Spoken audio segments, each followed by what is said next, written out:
بسم اللہ الرحمن الرحیم رب اشرح لی صدری ویسر لی امری واحلل عقدۃ من لسانی یفقہوا قولی۔ اگر شادی نکاح میں رکاوٹ ہو تو یہ وظیفہ کریں۔ اگر نہ شادی ہوتی ہو یا رشتہ نہ ہوتا ہو تو اس کے واسطے 500 مرتبہ بعد نماز عشاء سجدے میں یہ عمل 40 روز تک کرنا ہے، انشاءاللہ شادی ہو جائے گی۔ بسم اللہ الرحمن الرحیم۔ وَلَقَدْ هَمَّتْ بِهِ وَهَمَّ بِهَا لَوْلَا أَن رَّأَىٰ بُرْهَانَ رَبِّهِ كَذَٰلِكَ لِنَصْرِفَ عَنْهُ السُّوءَ وَالْفَحْشَاءَ إِنَّهُ مِنْ عِبَادِنَا الْمُخْلَصِينَ۔ سورہ یوسف آیت نمبر 24۔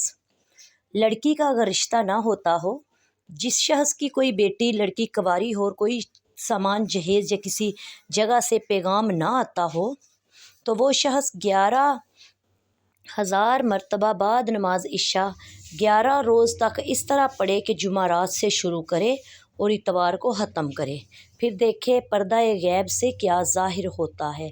وہ لفظ یہ ہے یا مؤتی 11 روز تک 11,000 مرتبہ پڑھنا ہے۔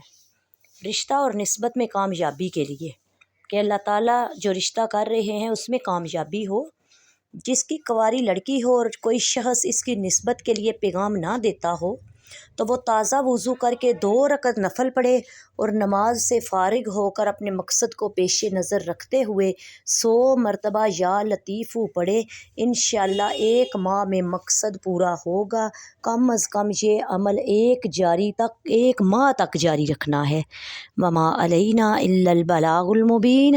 السلام علیکم ورحمۃ اللہ وبرکاتہ۔